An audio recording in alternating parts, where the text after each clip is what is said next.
qué se llama citogenética? Porque está combinando dos disciplinas, dos ramas de la biología, como son la citología y la genética. La citología que estudia la célula, y la genética estudia la herencia, por eso se llama citogenética.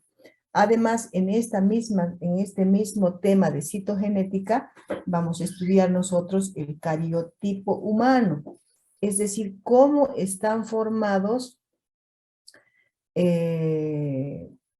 Habíamos hablado de que el ser humano tiene 23 pares de cromosomas, ¿verdad? O sea, que tiene 46 cromosomas. Entonces, el cariotipo humano se encarga de estudiar de cómo están formados o distribuidos en la célula esos 23 pares de cromosomas. Dentro de la citogenética también estudiamos, se realiza el estudio microscópico de los cromosomas y cada una de sus propiedades. Es decir, que gracias a la citogenética se ha podido observar cada uno de los cromosomas y poder saber cuándo están normales, cuándo están anormales y produciendo algún tipo de síndrome. Entonces, también en la citogenética estamos estudiando cómo está conformado el conjunto de cromosomas de un individuo o de una persona. Al estudiar todo esto, la parte de la citología y de la genética, todo esto, ¿cuál es su fin? ¿Cuál es su objetivo? ¿Cuál es su objeto? Es estudiar ¿qué alteraciones se pueden presentar en los cromosomas? Puede haber alteraciones numéricas en los cromosomas o puede haber también alteraciones que se llaman de lesiones, que puede ser que los cromosomas estén en su número normal, pero que en algunos casos estén faltándole a algún cromosoma material genético o sobrándole material genético. Entonces hay esos tipos de alteraciones, no solo alteraciones numéricas. Vamos a ver eso más adelante. Entonces puede haber alteraciones numéricas, estructurales, y a nosotros, ¿qué se estudia en la citogenética? Si hay alteraciones numéricas y estructurales, ¿qué puede producirse en el ser humano cuando no tiene los números correctos de cromosomas, los 23 pares de cromosomas, o si los tiene los 23 pares y hay alguna alteración en la estructura del cromosoma? ¿Qué es lo que se produce en el ser humano? Eso es lo que se va a estudiar ahora. Ya todavía siguen solicitando entrar y me distraen.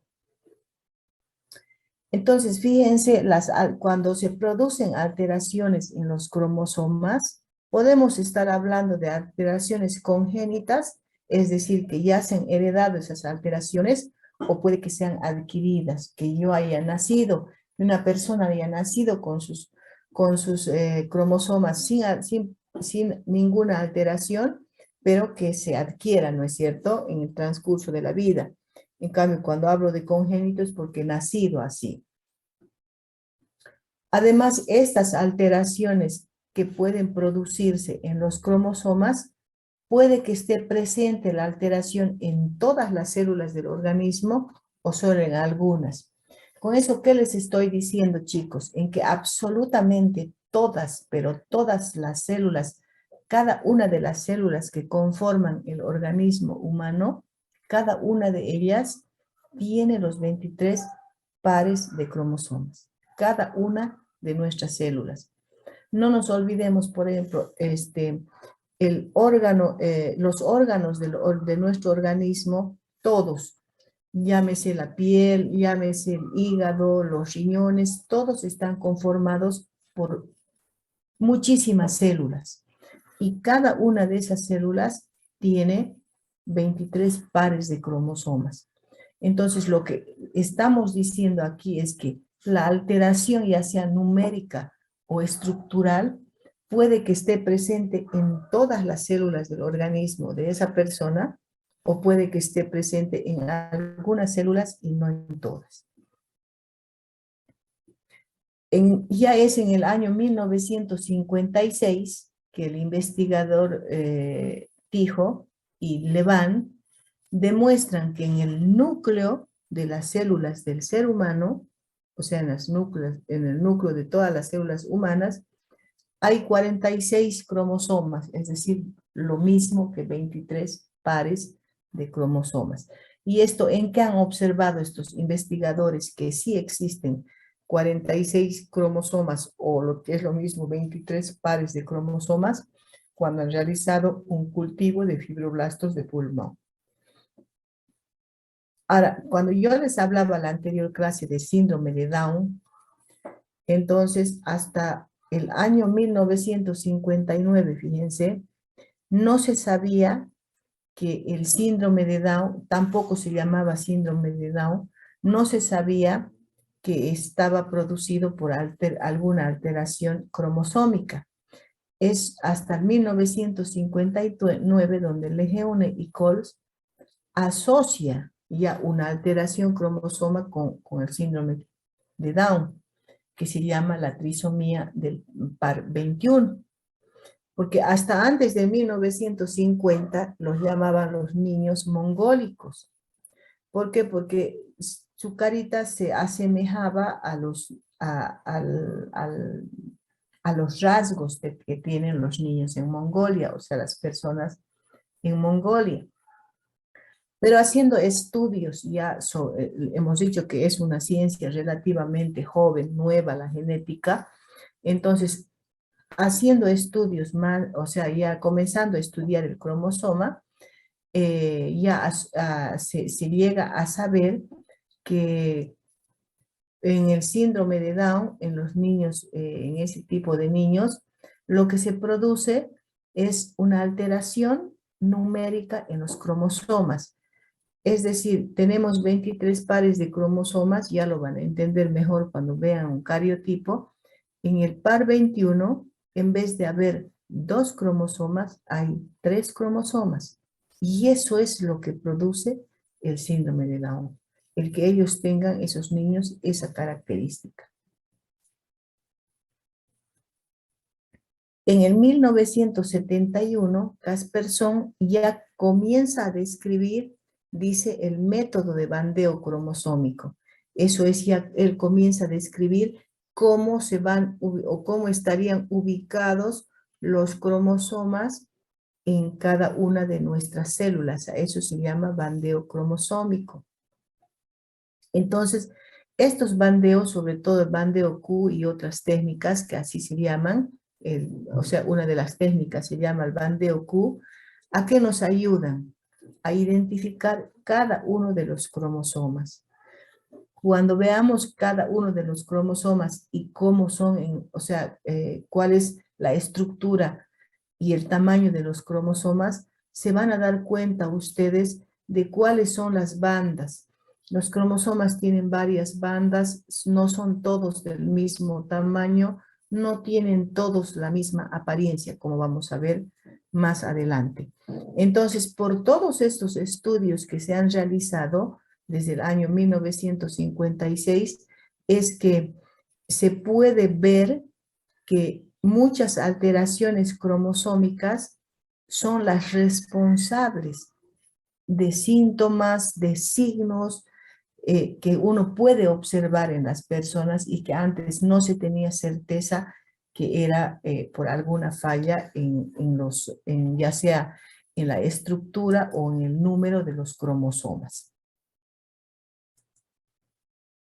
Ahora, para que entendamos mejor, hemos hablado, o sea, estas 3 primeras diapositivas, ¿de qué está tratando? ¿Qué es la citogenética? ¿Qué es lo que vamos a estudiar dentro de la citogenética? Entonces está claro que lo que vamos a estudiar es la estructura, funcionamiento, la función que tienen los cromosomas y cómo van evolucionando, dónde se encuentran, etcétera, ¿no es cierto? Para entender mejor todo esto, vamos a estudiar primero qué son los ácidos nucleicos para saber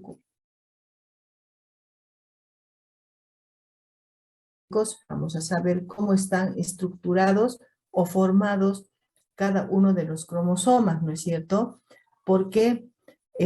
Porque los cromosomas están formados, el material genético está dentro del ADN y el ADN está formado por ácidos nucleicos.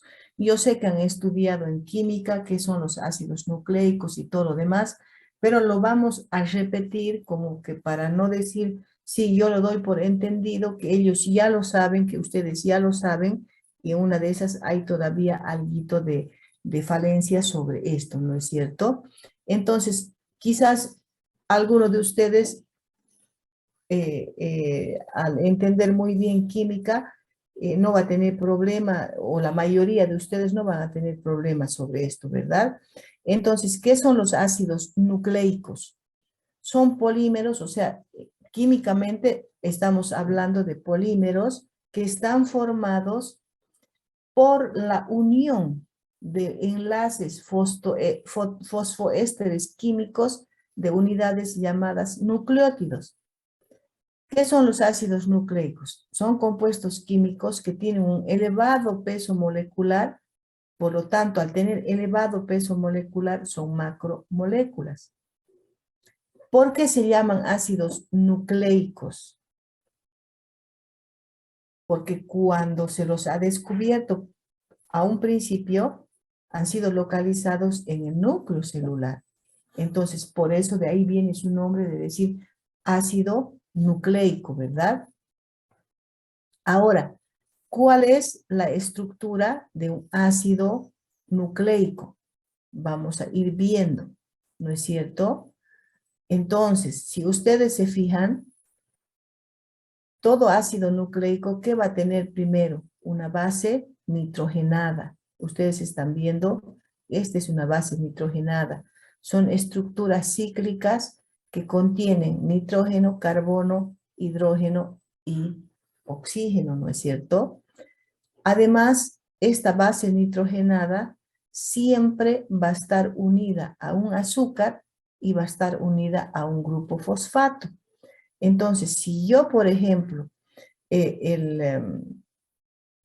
estoy hablando de un ADN, esta azúcar va a ser la desoxirribosa. Y si estaría hablando de la composición de un ARN, o sea, de un ácido ribonucleico, estoy hablando de que la composición ya no va a estar presente el azúcar como desoxirribosa, sino va a estar presente como ribosa, ¿verdad? Entonces tenemos base nitrogenada, azúcar y grupo fosfato. Entonces, que quede claro que la estructura de un nucleótido va a ser siempre la base nitrogenada, el azúcar y el grupo fosfato. Solamente va a variar el azúcar en el caso si se trata de ADN o ARN. Eso lo saben, ¿no es cierto? Ahora, si todo esto, fíjense, si toda esta estructura, yo voy a volver atrás, si toda estructura forma un nucleótido, entonces también vamos a estar hablando de un nucleósido. Entonces, no se olviden que la estructura del nucleótido está representada por la base nitrogenada, por el azúcar y por el grupo fosfato. Y cuando yo hablo de un nucleósido, estoy hablando solamente de la base nitrogenada y del azúcar, dejando sin tomar en cuenta, digamos, el grupo fosfato. Entonces, un nucleótido está formado por nucleósido más el grupo fosfato, ¿no es cierto? Un nucleótido. ¿Y cómo está formado el nucleósido? Solamente por la base nitrogenada y el azúcar, ¿verdad? Por eso fíjense, el nucleósido está formado así. ¿Cuáles son las funciones de estos ácidos nucleicos? Principalmente, la función que están cumpliendo es la herencia, porque en los ácidos nucleicos son las moléculas en realidad de la herencia. ¿Por qué?